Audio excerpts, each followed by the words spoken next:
Assalamualaikum warahmatullahi wabarakatuh. Salam sejahtera bagi kita semua yang terhormat. Dosen pengampu bahasa Indonesia Bapak Aprimadin yang terhormat, penonton yang menonton video ini, dan teman-teman saya yang telah mensupport saya untuk membuat video ini. Dan tidak lupa, kita panjatkan puji dan syukur kita kehadirat Allah Subhanahu wa Ta'ala, yang mana atas rahmat dan karunia pada hari ini saya bisa membuat video ini dan diberi kesempatan dan kesehatan untuk berkumpul untuk memperingati Hari Nasional, yang mana Hari Nasional ini bukan hanya sekedar rutinitas tahunan, tetapi menjadi momen refleksi bagi kita semua untuk mengenang jasa pahlawan bangsa dan meladani nilai-nilai perjuangan yang telah mereka wariskan kepada kita semua.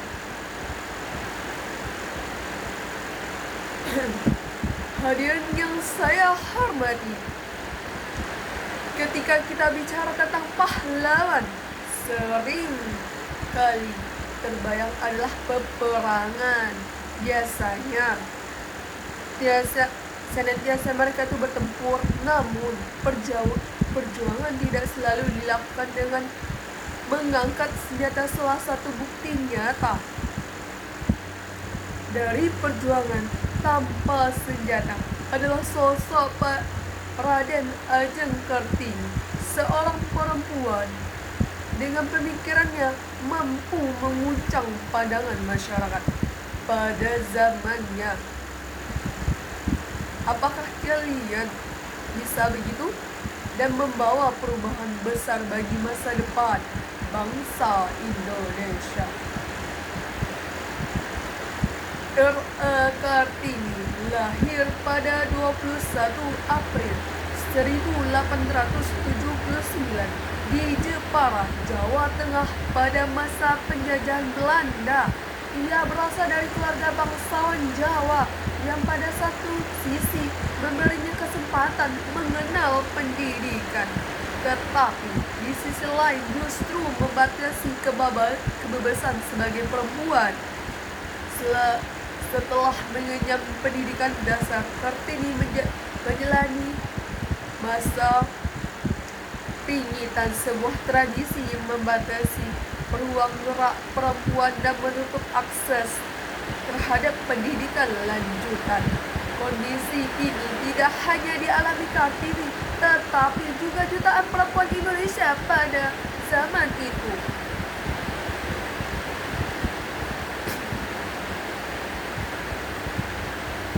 Namun, hadirin sekalian, Kartini tidak menyerah pada keadaan itu. Di balik keterbatasan ruang geraknya, ia tetap haus ilmu pengetahuan melalui buku-buku, menjalani dan surat menyurat dengan sahabat-sahabatnya di Eropa. Kartini memperluas wawasan tentang dunia, pendidikan, kebebasan politik, berpikiran kesetaraan antara laki dan perempuan. Dari sinilah tumbuh kesadaran Kartini bahwa perempuan Indonesia memiliki hak yang sama untuk berkembang, berkontribusi bagi bangsa.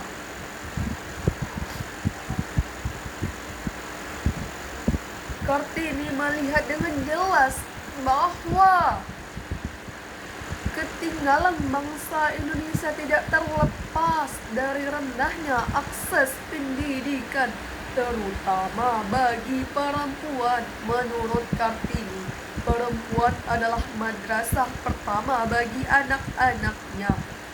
Jika perempuan tidak berpendidikan, maka generasi penerus bangsa akan sulit berkembang berkembang. Pemikiran ini sangat maju dan berani untuk ukuran zamannya karena bertentangan dengan adat dan pandangan masyarakat yang sudah mengakar kuat.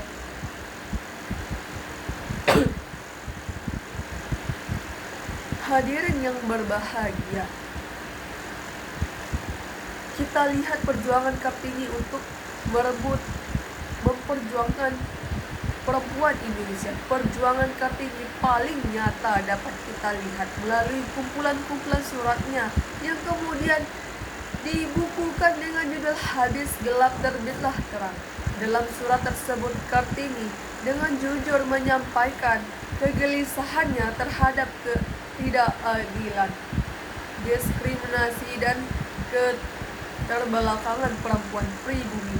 Ia juga menuliskan harapan besar akan lahirnya masyarakat yang adil, berpendidikan, menjunjung tinggi nilai-nilai kemanusiaan. Karena perempuan itu adalah madrasah bagi anaknya, karena perempuan itu yang mengajarkan anaknya dari lahir. Surat Kartini ini membuktikan bahwa tulisan memiliki kekuatan besar tanpa mengangkat senjata. Kartini mampu menggugah pemikiran yang baik di dalam maupun di luar negeri. Pemikirannya itu menjadi awal perubahan kebijakan dan pandangan terhadap pendidikan perempuan di Indonesia. Inilah perjuangan yang mungkin tidak terlihat secara fisik, tetapi dampaknya sangat luas dan bertahan hingga kini. Karena mama kita yang mengajarkan kita itu adalah seorang ibu perempuan yang hebat. Dia berpendidikan. Tanpa Kartini mungkin Indonesia ini tidak ada perempuan yang berpendidikan, cuma lelaki. Bahwa pemikiran lelaki sama perempuan hampir sama, bukan ada kecuali. Hadirin sekalian, meskipun Kartini wafat di usia yang sangat muda, yaitu 25 tahun, perjuangannya tidak pernah diberhenti. Gagasannya terus hidup dan inspirasi banyak pihak. Setelah kepergiannya, sekolah-sekolah untuk perempuan mulai didirikan perlahan, namun pasti perempuan Indonesia mendapatkan kesempatan yang lebih besar untuk mengenyam pendidikan, berperan aktif di berbagai bidang kehidupan.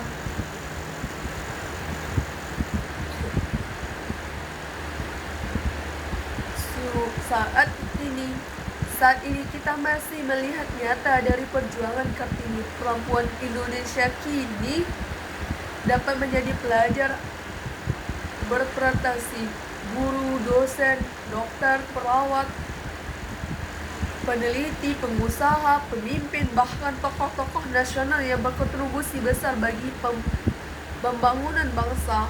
Semua pencapaian itu tentu tidak terlepas dari jejak perjuangan yang telah dirintis oleh R.A. Kartini. Lebih dari seabad yang lalu,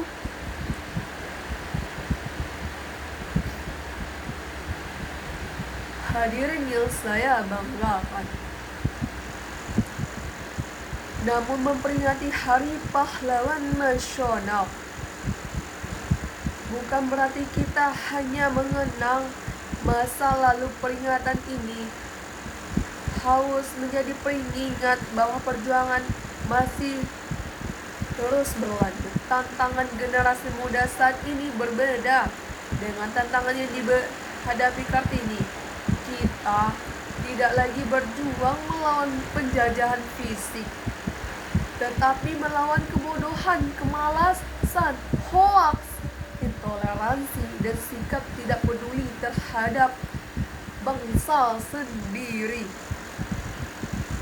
Ingat bahwa jika kita bermalas, jadi apa negara kita ini jika kita tidak menerusi bangsa ini? Cuma kita penerus masa muda. Mungkin kalau kita bodoh, mungkin negara ini hancur, dijajah oleh negara-negara lain. Meneladani Kartini ini di era sekarang berarti berani bermimpi besar, berani berpikir kritis, dan berani memperjuangkan kebaikan melalui cara-cara yang positif bagi pelajar dan mahasiswa. Perjuangan itu bisa dimulai dari dengan sungguh-sungguh memanfaatkan pendidikan dengan sebaik-baiknya, menggunakan ilmu pengetahuan untuk memberi manfaat bagi masyarakat. Bagi perempuan, semangat Kartini menjadi penguat bahwa tidak ada keterbatasan untuk berkembang. Baik laki-laki, semangat Kartini mengajarkan pentingnya menghargai kesetaraan dan bekerja sama dalam membangun bangsa ini. Ingat bahwa generasi yang rusak akan merusak juga negara kita ini karena terhadap kita ini. Hadirin sekalian, Kartini juga mengajarkan kepada kita tentang arti keberanian moral, keberanian tidak menyuarakan kebenaran meskipun berbeda dari kebiasaan dan normal yang berlaku. Keberanian itu untuk berpihak pada kemanusiaan dan keadilan meskipun harus menghadapi tekanan dan keterbatasan. Nilai-nilai yang sangat relevan untuk kita terapkan dalam kehidupan sehari-hari. Saling menghargai, saling toleransi, dan jangan bermalas-malasan. Ingat bahwa orang yang malas akan merusak negara sendiri dan merusak masa depan sendiri. Di tengah perkembangan zaman dan kemajuan teknologi saat ini, semangat Kartini seharusnya tidak pudar. Justru dengan akses informasi yang luas, kita memiliki tanggung jawab yang lebih besar menggunakan ilmu dan teknologi secara bijak. Pendidikan diperjuangkan. Kartini bukan hanya tentang kecerdasan intelektual, tetapi juga tentang pembentukan karakter moral dan kepedulian sosial. Ingat bahwa bangsa ini tergantung pada kita semua. Hadirin yang saya hormati, melalui peringatan Hari Pahlawan Nasional ini, marilah kita jadikan R.A. Kartini sebagai inspirasi dan teladan. Kita lanjutkan perjuangan dengan menjadi generasi yang cerdas, berani, berintegrasi, dan memiliki kepedulian terhadap bersama. Dengan cara inilah kita dapat menghargai jasa para pahlawan yang telah mengorbankan segalanya demi bangsa dan negara. Jadi kita jangan menyiapkan perjuangan mereka, jadi kita harus meneruskan semuanya dan juga kita berjuang demi memajukan negara kita ini. Akhir kata, semoga semangat R.A. Kartini senantiasa hidup dalam diri kita semua dan menjadi cahaya yang menerangi langkah kita dalam membangun Indonesia yang lebih maju, adil dan bermartabat. Terima kasih atas perhatiannya kepada para penonton yang telah senantiasa kepada saya, teman-teman yang telah mensupport saya untuk membuat video ini, dan terima kasih kepada Bapak dosen pengampu bahasa Indonesia. Sekian dari saya. Wassalamualaikum warahmatullahi wabarakatuh.